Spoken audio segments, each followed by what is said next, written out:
नमस्कार, स्वागत है आपका आज के इस वीडियो में, जिसमें आज हम डिस्कस करने वाले हैं 7 since of ethics answer writing. 7 most common since that students commit जब वो केस स्टडीज का आंसर आपके पेपर में लिखते हैं, अपने पेपर में लिखते हैं। दोस्तों, इस वीडियो को अगर आप पहली बार देख रहे हैं तो हमने एक और वीडियो रिकॉर्ड किया है आपके लिए, जिसमें 7 common since of ethics section A answer writing भी हमने डिस्कस की है। तो please you also watch that video, ताकि आपको मिस्टेक समझ में आए जो आप सेक्शन ए में शायद कर रहे होंगे, so that you can avoid them and fetch great marks in total both in section A and section B. तो दोस्तों, जानते हैं वो मिस्टेक्स क्या हैं, ताकि वो मिस्टेक्स आप कमिट ना करें। इतने अटेम्प्ट्स आपके पास नहीं है कि सारी मिस्टेक्स आप कर पाएं। First and foremost is that aspirants often misses out on differential context. कुछ केस स्टडी गवर्नमेंट सेक्टर की होती हैं, कुछ केस स्टडी प्राइवेट सेक्टर की होती हैं, कुछ एनजीओ से रिलेटेड होती हैं दोस्तों। लेकिन मैं क्या देखता हूं, जब केस स्टडी आप सॉल्व करते हैं तो इस डिफरेंशियल कॉन्टेक्स्ट को आप मिस कर देते हैं, और आप वही same integrity, honesty, objectivity, compassion, वही जो 4-5 वैल्यू आपको याद है, वही वैल्यू आप हर जगह लिखते हैं। आप इस केस स्टडी को देखिए। You are a senior officer in the finance ministry, you have access to some confidential information, और ये इंफॉर्मेशन, ठीक है, कोई आपसे पूछना चाह रहा है, एक कॉन्ट्रैक्टर है जो आपसे पूछना चाह रहा है, because you are senior officers you have access to some confidential information. दोस्तों, पब्लिक सेक्टर में एक बहुत इंपॉर्टेंट टर्म आती है, that is oath of secrecy. तो अगर आप पब्लिक सेक्टर की केस स्टडी सॉल्व कर रहे हैं तो they are certain specific values that are more specific to public sector, then they are certain specific values that are more important to private sectors, like profit maximisation, क्योंकि private sector को भी survive करना होता है, बिना profit के वो कैसे सर्वाइव करेंगे। That is how both public sector and private sector are different than each other. There are certain values like trusteeship, certain important stakeholder analysis that is done, that is there in private sector. On the other hand, certain important keywords are more important in public sector, like social contract John Locke का जो आपने पढ़ा होगा। So हम देख पा रहे हैं पब्लिक सेक्टर में और प्राइवेट सेक्टर में कुछ डिफरेंसेस हैं। Oath of secrecy another important keyword, जैसा कि हमने अभी आपको बताया। तो दोस्तों, ये बताता है कि डिफरेंशियल कॉन्टेक्स्ट की वजह से कुछ स्पेसिफिक वैल्यूज एंड प्रिंसिपल्स हैं जो यूज होते हैं, और वो आपको भी समझने चाहिए, लेकिन आप उनको कई बार एक जैसा देख लेते हैं और इसकी वजह से स्पेसिफिक आंसर नहीं लगते। आपको लगता होगा कि सर क्या डिफरेंस है, दोनों सेम ही तो है। ठीक है दोस्तों, ऐसा नहीं है। आपका एथिक्स का पेपर आप उठा के देखिए, उसमें लिखा हुआ है ethical dilemmas in public and private institutions. अगर यूपीएससी को दोनों बातें सेम ही माननी होती तो वो लिखता क्यों कि ethical dilemmas in public and private institutions. तो डेफिनेटली एथिकल डिलेमाज जो बहुत इंपॉर्टेंट पार्ट होते हैं आपके केस स्टडीज को सॉल्व करते वक्त, जो केस स्टडी में आपको डिसीजन मेकिंग में फंसाते हैं, तो वो एक स्पेसिफिक कॉन्टेक्स्ट के संग आते हैं, और उस कॉन्टेक्स्ट को हम समझें। अगर आपको अभी भी यकीन नहीं आ रहा है तो let us look at the question. ये क्वेश्चन लास्ट ईयर 2021 में यूपीएससी ने पूछा था। इसमें कोविड-19 का सिचुएशन दिया हुआ था और आपसे पूछा था कि आप कैसे, क्या क्राइटेरिया जस्टिफिकेशन आपके होंगे, आप क्लिनिकल और नॉन क्लिनिकल स्टाफ आपका ये ड्यूटी अटेंड करे। और यूपीएससी ने साइमल्टेनियसली आपसे ये भी पूछा कि क्या आपके क्राइटेरिया सेम रहेंगे अगर आपका प्राइवेट हॉस्पिटल है। तो देखिए, यूपीएससी ने इस थीम पे केस स्टडी भी बना दी कि पब्लिक हॉस्पिटल होगा तो आपके क्या क्राइटेरियाज होंगे, और प्राइवेट हॉस्पिटल होगा तो आपके क्या क्राइटेरिया होंगे। दोस्तों, आप ये बताता है कि यूपीएससी डिफरेंशिएट करता भी है और आपसे भी एक्सपेक्ट करता है कि आप कॉन्टेक्स्ट का ध्यान रखें। तो जब आप केस स्टडी सॉल्व करें तो be mindful of the context जिसमें केस स्टडी सेट करी जा रही है, whether public sector, private sector, global organisations, NGO, क्या है, कौन से एथिकल प्रिंसिपल्स हैं जो उस केस स्टडी को गवर्न करेंगे, और हम वो स्पेसिफिक प्रिंसिपल्स और वैल्यूज उस केस स्टडी में यूज करेंगे to fetch great marks. Another important repetitive mistake that I see in dull and repetitive introduction. One of the most abused type of introduction is stakeholder introduction. क्या करते हैं आप लोग? Introduction start कर देंगे stakeholders. What are the stakeholders in the case study, and 6 case study आती हैं, 6 में से 4 या 5 केस स्टडीज में I often see stakeholders as the common introduction. आप बताइए कितना बोरिंग है ये, कितना बोरिंग है, कितना मैकेनिकल है, और कितना lack of innovation on your part दिखाता है कि आपको इसके अलावा कुछ आता ही नहीं कि आप अपना बहुत अच्छा अपनी केस स्टडी को इंट्रोड्यूस कर पाएं। तो दोस्तों, हम ये भी देखेंगे कि केवल हर जगह स्टेक होल्डर्स लिखने से काम नहीं चलता है। हर जगह काम नहीं चलता है कि हम स्टेक होल्डर से ही अपना स्टार्ट करें, they are different types of introductions, different types of introduction. जरूरी है आप ये भी समझें कि स्टेक होल्डर का यूज कहाँ करना है। स्टेक होल्डर्स का यूज उन केस स्टडीज में करिए जहां पे एक्टर्स बहुत ज्यादा इन्वॉल्व हैं। स्पेशली कॉर्पोरेट सेक्टर की जो केस स्टडी आती है वहां पे आप पाएंगे shareholders, customer, suppliers, government, regulators, competitors, so many people are involve. ठीक है, बहुत सारी केस स्टडी जैसे आती हैं। On the other hand they are certain case study, जैसे 2017 में एक आई थी, when you are going to candidate is going to have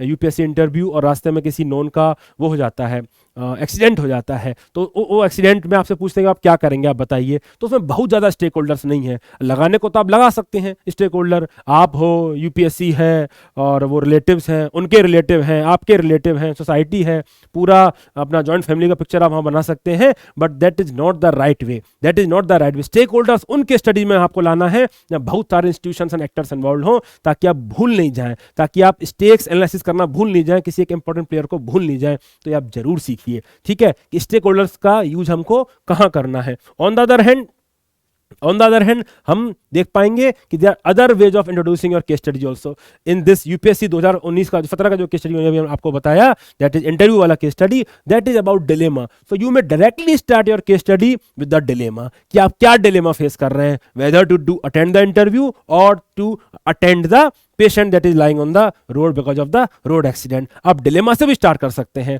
up front ethical issues क्या है, वहां से भी स्टार्ट कर सकते हैं। Similarly you can identify the core problem, case study किस उस पर बेस्ड है। सपोज आपको एक केस स्टडी आती है, केस स्टडी में क्या कहता है कि अभी आप सपोज डिस्ट्रिक्ट मजिस्ट्रेट है, आपका पहला दिन पोस्टिंग का है, आप सुबह 10 बजे ऑफिस में पहुंच गए and you found that you are the first person that is there. आप पहला ही पर्सन है जो वो ऑफिस में पहुंचे हुए हैं। फिर आप थोड़ा इंतजार करते हैं, आप पाते हैं कि लोग धीरे धीरे आ रहे हैं। As soon as they come they go to the lunch, वो लंच करने चले जाते हैं और लंच आवर उनके खत्म ही नहीं होते। आप भी लंच करने जाते हैं, वापस आ जाते हैं, लेकिन वो लोग वापस नहीं आते हैं, वो गॉसिप कर रहे हैं, बात कर रहे हैं। देन यू ऑल्सो सी कि जो दीवार है वहाँ पे ग्राफिटी हुई रखी है, फ्रेस्को पेंटिंग हो रखी है, कोनों में जगह जगह जो पेंटिंग है ऑरेंज कलर की, वो that painting is also there.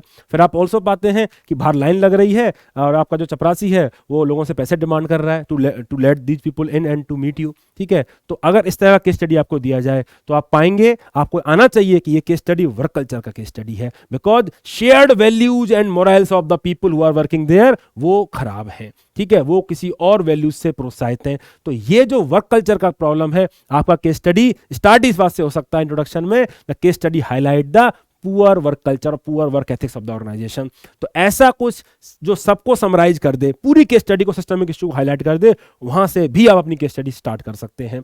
Similarly duty and responsibility को, कॉन्फ्लिक्ट सिचुएशंस है, ठीक है, आप एसपी हो और आपसे पूछे अब आप क्या करोगे, ठीक है, तो आप स्टार्ट कर सकते हैं कि as an superintendent of police it is my primary responsibility to ensure law and order and to ensure writ of the law. और ताकि एकदम एग्जामिनर को क्लियर कट हो जाए कि आपका इमीडिएट प्रायोरिटी क्या है। इमीडिएट प्रायोरिटी है कॉन्फ्लिक्ट सिचुएशन में, क्रिमिनल राइट की सिचुएशन में आप रेट ऑफ द लॉ सबसे पहले इंश्योर कराएंगे, सबसे पहले आप क्या करेंगे, आप उसकी बात करेंगे। तो ये दिखाता है duty and responsibility. Similarly certain case studies are based on legal context, कुछ जुडिशियल कॉन्टेक्स्ट में प्राइवेसी के ऊपर कुछ आ जाए तो आप विशाखा ये पुटुस्वामी जजमेंट है वहां से आप स्टार्ट कर सकते हैं, आर्टिकल 21 से आप स्टार्ट कर सकते हैं। तो दोस्तों डिफरेंट केस स्टडीज के डिफरेंट इंट्रोडक्शन हो सकते हैं, please be bit more innovative. और बहुत सारे तरीके हैं केस स्टडी इंट्रोड्यूस करने के जो हम कभी और डिस्कस करेंगे, but my point is do not be mechanical, do not be so mechanical कि हर केस स्टडी को स्टेक होल्डर से स्टार्ट करते हैं। देखिए स्टेक होल्डर्स हमको कहाँ रखना है, कहाँ नहीं रखना है, कहाँ और दूसरे टाइप के जो केस स्टडी इंट्रोडक्शंस हैं उनको हम यूज कर सकते हैं, तो वो आप जरूर देखिए। Another common mistakes that I often see in the answers of the aspirant is that they do not think like administrator. ठीक है, उनको एथिक्स का पेपर कैसा लगता है, बाकी जीएस के पेपर की तरह लगता है। Look at this case study in which UPSC has asked कि आप क्या करेंगे। UPSC has asked that you have been entrusted with the task of drafting a better compensation cum rehabilitation policy। जो large scale products and developmental project उसके displacement होता है, उसका कैसे आपको मैनेज करना है, कॉस्ट और बेनिफिट्स ड्यूली शेयर्ड हो जाए, उसके लिए आप बेटर कंपनसेशन कम रिहैबिलिटेशन पॉलिसी कैसे ड्राफ्ट करेंगे और क्या आपकी अप्रोच रहेगी उस प्रॉब्लम, क्या आपके मेन एलिमेंट रहेंगे पॉलिसी के लिए। ठीक है, ये यूपीएससी ने आपसे पूछा है। तो आप क्या करेंगे, आप जो आपको रटा रटाया है, social impact assessment, environmental impact assessment, आप उनको जॉब दे देंगे, फलान दे देंगे, उतना उनको बेनिफिट दे देंगे, इतना करके लिखाएंगे।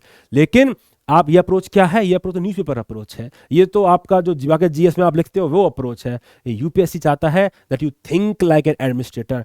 एडमिनिस्ट्रेटर पॉलिसीज कैसे बनाते हैं, वो क्या केवल एक ही पार्ट को फोकस करते हैं, क्या वो उन प्रोविजंस को ही फॉलो करते हैं? नहीं। आप किसी भी पॉलिसी को उठा के देख लीजिए, किसी भी एक्ट को उठा के देख लीजिए, the act contains lot many provisions, बहुत तरह की बातें होती हैं। in this case act will talk about institutional framework। आप protection of human right act की बात करिए। प्रोटेक्शन ऑफ ह्यूमन राइट क्या केवल ह्यूमन राइट के बारे में बात करता है? क्या केवल यह बताता है कि क्या ऑफेंसेज होंगे, क्या पेनल्टीज होंगे? नहीं, it also provides for establishment of national human right commission. क्यों? क्योंकि to implement those laws, to implement those policy, some sort of institutional structure must be there. So that is like how you should think as an administrator। जब आप policy बना रहे हैं, you must put institutional framework perspective। वो institutions भी आप create करें जो इस पॉलिसी को इंप्लीमेंट कर रहे होंगे। Another is you talk about detailed mechanism। How will you ensure that the participation of people in the EIA, कि सभी लोग पार्टिसिपेट करें? How will you ensure कि पब्लिसिटी सही तरीके से हो, लोकल लैंग्वेज में हो या कैसे हो? वो क्या मैकेनिज्म में आप रखोगे जिससे आप इंश्योर करोगे कि पार्टिसिपेशन हो लोगों का ईआईए में, so that they can register there differences, grievances. Also, how will you ensure that the just distribution of rewards and costs will be there?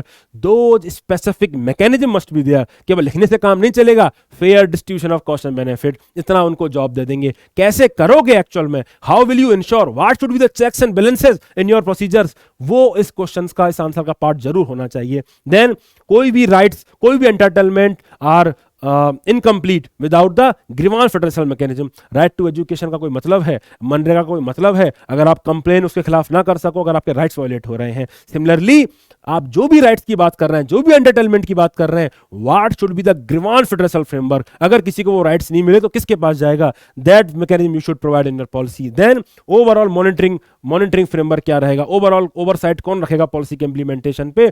All these part you must deal. आप बहुत भी और भी कुछ include कर सकते हैं, अभी स्पेस और टाइम का कम है इसलिए उतना डिटेल में नहीं जा रहे हैं, but all I am telling you, your answer must move beyond this aspect. इसको तो डिटेल में देना ही है, इसके बियॉन्ड भी आपको बताना है, and you need to think like an administrator. केवल जीएस के आंसर की तरह आंसर नहीं लिख देंगे। तो ये है, you need to think like an administrator to solve the case study of your UPSC. ठीक है, बात आ रही है आपको समझ में? आगे चलते हैं।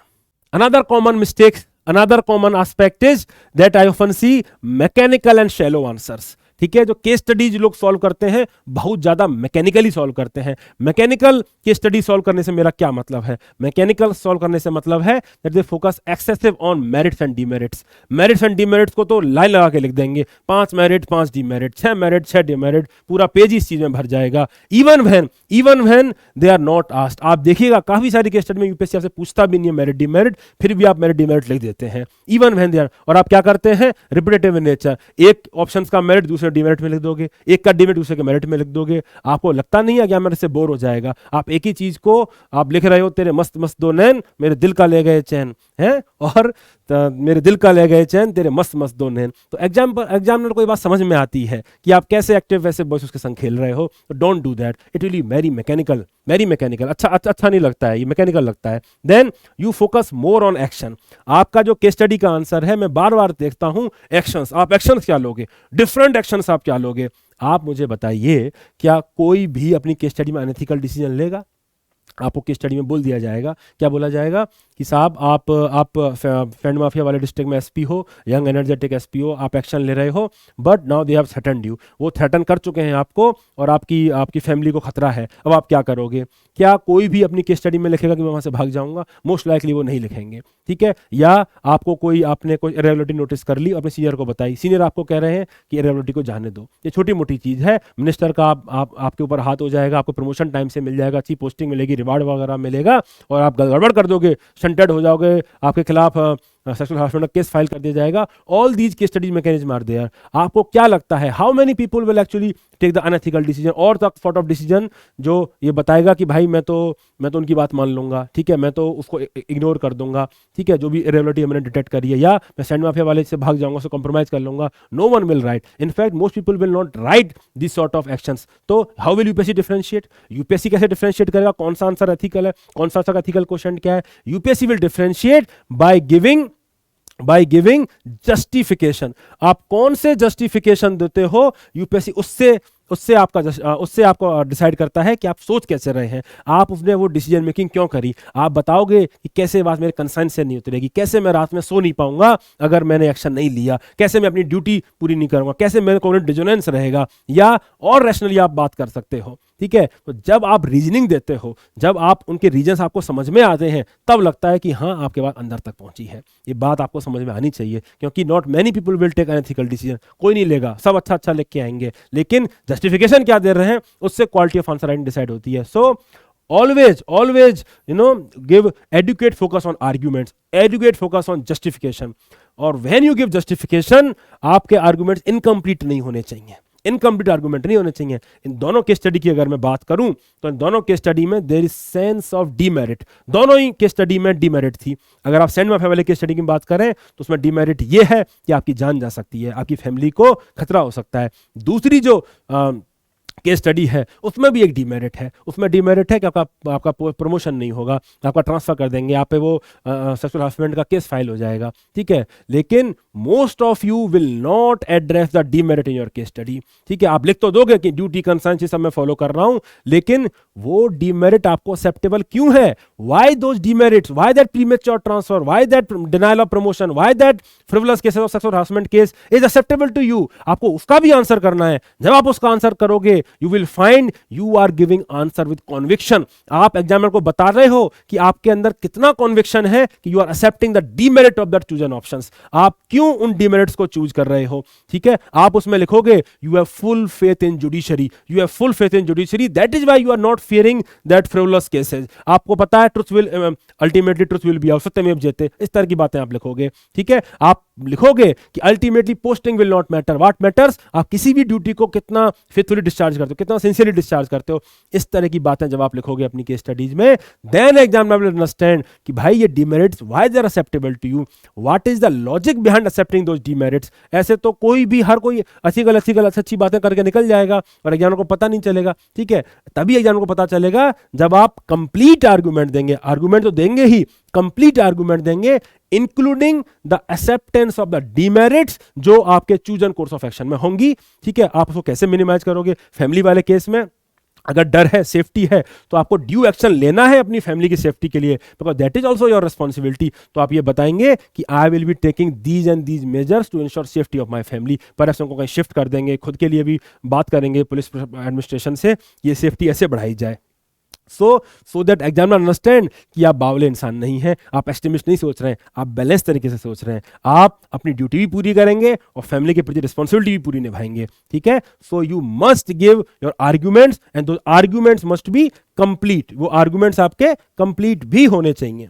ठीक है, तो इस बात का आप जरूर ध्यान रखें जब भी आप आंसर कर रहे हैं। Another important lacuna is that you misses the various cues that are there that is being given there in case study। Case study को आप बहुत ऊपर से पढ़ते हैं, बहुत शैलो तरीके से उस केस स्टडी को पढ़ते हैं, और शैलो पढ़ने से ये होता है कि जो बहुत क्यूज यूपीएससी आपको देती है, इतने सारे ऑब्वियस मेरिट्स एंड डिमेरिट्स वहां पे लिख देती है, आप उसको भूल जाते हैं। क्यों? क्योंकि आपको तो बहुत जल्दी जल्दी केस स्टडी पढ़नी है, जल्दी जल्दी जो आपने रट रखा है उसकी उल्टी करनी है। ऐसा मत करिए। इस केस स्टडी को हम साथ में पढ़ते हैं और let us learn what all those cues are there, जो आपको भी यूज करने हैं। You are working as an executive engineer।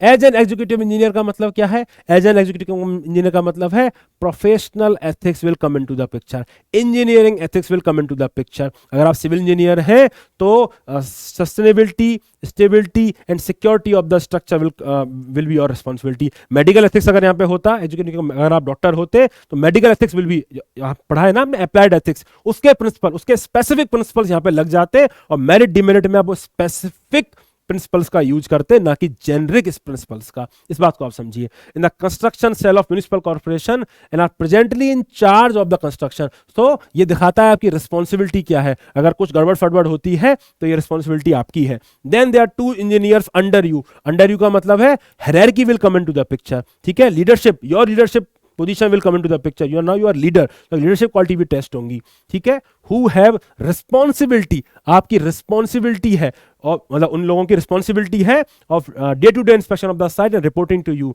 And you are finally reporting to the chief engineer who heads the cell. तो basically organisational hierarchy very much explained there. तो hierarchy, unity of command, इन principles को आपको कैसे follow करना है ये paragraph आपको बताता है।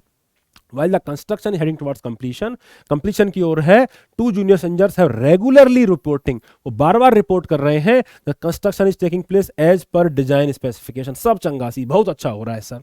However, in one of your surprise inspection, आप एक बार सरप्राइज इंस्पेक्शन करने जाते हैं, you notice some serious deviations are there, some serious lacunas are there, जो are likely to affect the safety, जो सेफ्टी ऑफ द फ्लाईओवर को affect करने वाले हैं, ठीक है। तो ये आप नोटिस करते हैं, this is something that you have noticed, although आपके जो 2 जूनियर इंजीनियर हैं वो आपसे कह रहे हैं कि भैया सब ठीक है, कोई दिक्कत की बात नहीं है। Then rectification of this lacuna at this stage will lead to the substantial amount of demolition. क्या मतलब है, देयर विल बी कॉस्ट, आपने पढ़ा है ना utilisation of public fund, there will be cost to public, cost to exchequer, there will be cost and rework will lead to the tangible loss to the contractor. Another important player is there, contractor. अभी को भी merit demerit analyse करोगे तो contractor को picture में लेके आओगे। And delay completion, ये धीरे भी हो जाए, कंप्लीशन भी डिले हो जाएगा। लॉट ऑफ पब्लिक प्रेशर, तो पब्लिक इज ऑल्सो देयर, वो चाहते हैं कि ये टाइम से हो जाए because of heavy traffic congestion. Heavy traffic congestion का मतलब क्या है, environmental angle is also there, quality of public service delivery जो भी आपके सिलेबस में है that is also into the question, क्या सर्विस डिलीवरी अच्छी नहीं हो रही है, ट्रैफिक कंजेशन हो रहा है, रोड आपका अच्छा नहीं बना हुआ, ठीक है, वो सारी problems are there, heavy traffic congestion और environmental cost is also there. All these pictures आपको क्लियर है। When you brought this matter to the notice of chief engineer, he advises you कि इसके ओपिनियन में कोई बड़ा सीरियस लैप्स नहीं है, ठीक है। तो आपको एक सेकेंडरी ओपिनियन है, एक एक्सपीरियंस बंदे का ओपिनियन है, एक एक्सपीरियंस सीनियर का ओपिनियन है, और इनका प्रोफेशनल ओपिनियन भी है, and it may be ignored. However further expediting the project for completion, ठीक है, यू आर ताकि इससे फर्दर जो आपका प्रोजेक्ट है उसको फर्दर बढ़ाया जा सके। हाउएवर यू आर कन्विंस्ड, जब कन्विंस लिखा हुआ है तो एक और एथिकल आर्गुमेंट पिक्चर में आता है, that is conscience. If you are convince means you are conscience in convince, ठीक है। अगर आप इसके खिलाफ जाओगे तो there will be crisis of conscience, cognitive dissonance for you, ठीक है। That they is convinced that this was a serious matter which might affect public safety and should not be left unaddressed. तो हमने देखा कि जब हम case study को पढ़ रहे हैं, so there are so many aspect जो केस स्टडी हमको बता रही है, whether it is professional ethics, whether it is leadership skill, whether it is hierarchy, whether it is the regular reporting that is being done. अगर कोई गड़बड़ होती है तो इस पे भी हम क्वेश्चन उठाएंगे, ठीक है।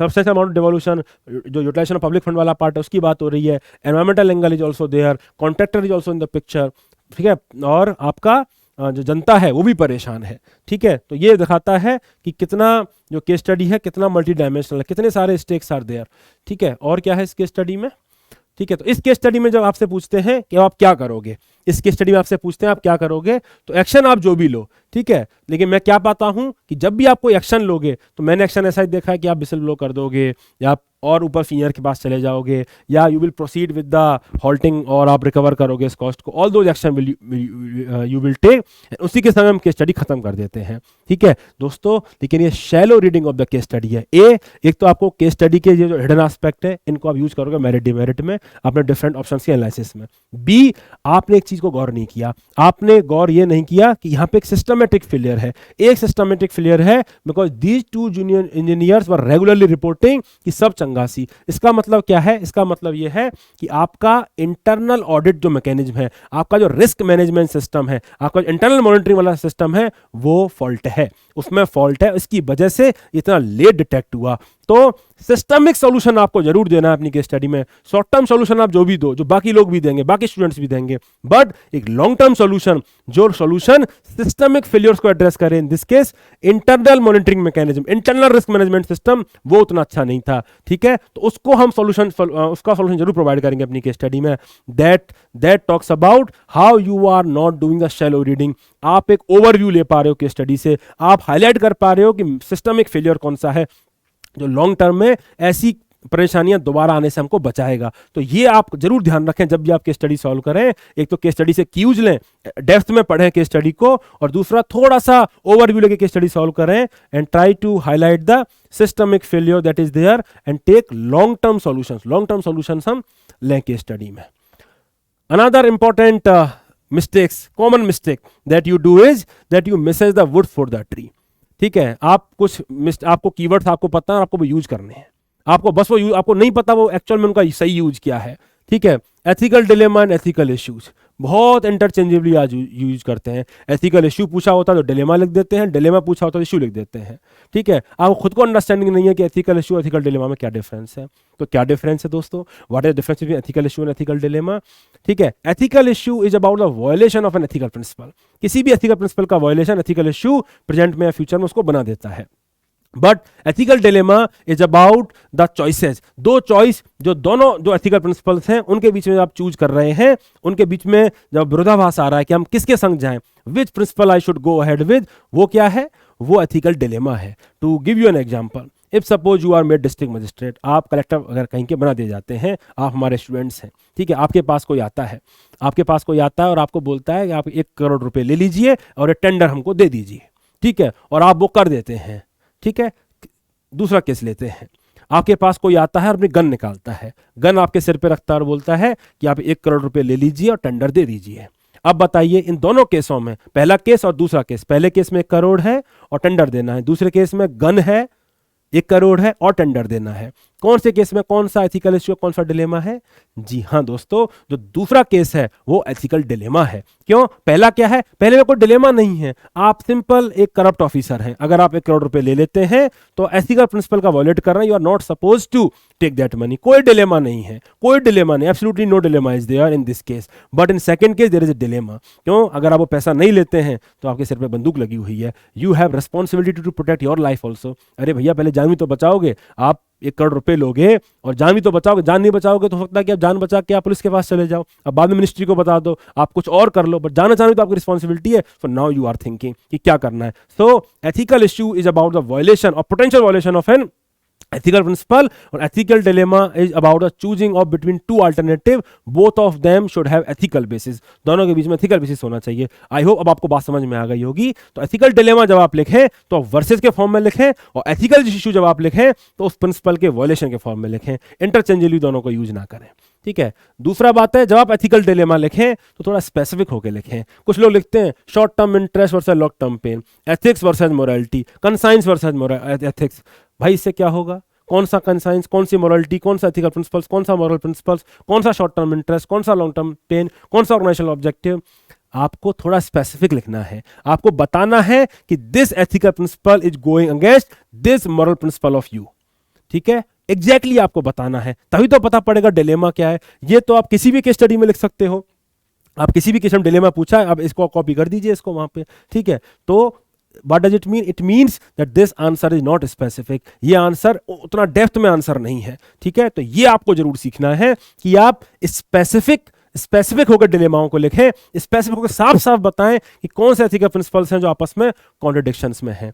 Then puking values and quotations. क्यों, क्योंकि आपने इतने सारे कोटेशंस याद कर लिए हैं, इतने सारे वैल्यू याद कर लिए हैं, आप उनको इंटरचेंजेबली बहुत इंडिस्क्रिमिनेटली प्यूक करते हो, उल्टी कर देते हो उनकी। Don't do this, don't do this. Integrity, honesty, courage, इन सब का अलग अलग स्पेसिफिक मीनिंग है, जो अब एक दूसरा वीडियो है हमारा 7 since of section A answer writing, आप उसमें देखिएगा, उसमें मैंने बहुत अच्छे से समझाया है। तो हर वैल्यू का जो स्पेसिफिक कॉन्टेक्स्ट है आप उस वैल्यू को लिखिए, एग्जामिनर खुश हो जाएगा। Examiner understand that you have understood the case study, you have understood the underlying ethical principle that are there. तो इसको आप जरूर ध्यान रखें। Then overusing thinker, do not overuse thinkers. बहुत ज्यादा थिंकर्स यूज करोगे तो एकेडमिक बना दोगे केस स्टडी को, एडमिनिस्ट्रेटिव केस स्टडी नहीं रहेगी, academic case study, philosophical case study हो जाएगी। तो do not overuse thinkers. Thinkers use करने हैं, कोटेशन यूज करने हैं, और इतने ज्यादा नहीं करने हैं कि आपका ओरिजिनलिटी ही चला जाए, आपके ओरिजिनल थॉट्स ही उनको नजर ना है। So do not overuse thinkers. Then another sin, another common mistake is mundane suggestions. ठीक है, आप कोई भी सजेस्ट करते हैं कि आप क्या कोर्स ऑफ एक्शन लेंगे, तो कई बार मैं देखता हूं that is big words are there, big words आप यूज करते हैं। ठीक है, बड़े बड़े एडजेक्टिव्स, अच्छे दिन टाइप आप बातें करते हैं। ठीक है, या कैसे लिखते हैं, we will strive for women empowerment. ठीक है, I will persuade villagers to do this, villagers को करने के लिए मैं ये कहूंगा, ठीक है, वुमेन एम्पावरमेंट के लिए वी स्ट्राइव। कैसे करोगे?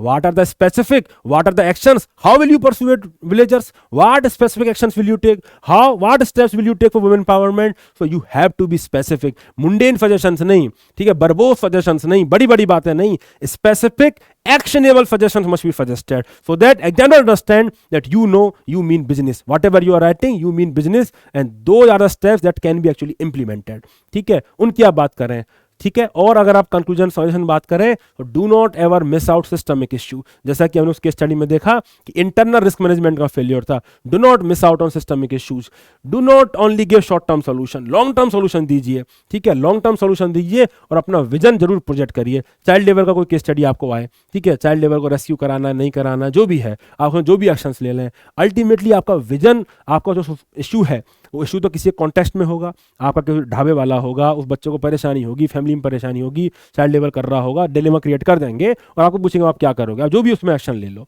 वो बात की बात है, वो कभी और का डिस्कशन है। बट लेकिन आपका विजन क्या है, आपका विजन, आप क्या सोचते हो चाइल्ड लेबर के बारे में, ये जरूर आपको उसके स्टडी से पता पड़ना चाहिए। तो टुवार्ड्स कंक्लूजन आपको जरूर बताना है कि चाइल्ड लेबर को दूर करने के लिए it will require multi pronged approach, effort from the part of government to remove poverty, है ना, effort from the part of society, the citizens, that they should not normalize child labor, it is their duty to speak against child labor। ठीक है, तो इस तरह का अपना vision, इस तरह की अपनी बातें जरूर आपको सिस्टमिक इश्यूज में, लॉन्ग टर्म विजन में करनी है, सो दैट केस स्टडी का जो आंसर है वो बाकी लोगों से थोड़ा डिफरेंट बन सके, थोड़ा सा आपके बारे में पता चले कि आप क्या सोचते हैं, आप क्या एक्शनेबल बातें कर रहे हैं। तो इस तरह का केस स्टडी आप जरूर सॉल्व करिए। बड़ी बड़ी बातें, लक्ष्यदार बातें, है ना, स्पेसिफिक बातें नहीं लिखोगे तो वो गड़बड़ है, वैसा आपको नहीं करना है, मार्क्स नहीं आएगा फिर आपको। ठीक है, so that will be all, these are the common mistakes that you can see that most aspirants commit। आपको ये नहीं करनी है, आपको लर्न करना है इन मिस्टेक्स से, और बहुत स्पेसिफिक, बहुत एनालिटिकल आपको एग्जांपल्स लिखने हैं, बहुत एनालिटिकल आपको आर्गुमेंट्स लिखने हैं। Think like an administrator, make them believe कि यू आर क्वाइट रेडी, आपके अंदर वो एप्टीट्यूड है प्रॉब्लम सॉल्व करने का, make them believe that. Okay दोस्तों, आई होप आपको दोनों वीडियो 7 सिंस ऑफ सेक्शन है, 7 since of case study, they will help you a lot in avoiding those common mistakes, and I hope that they will help you in फैचिंग great marks in ethics paper. Thank you so much दोस्तों, मिलते हैं अगले video में बहुत जल्द। Thank you so much, शुक्रिया।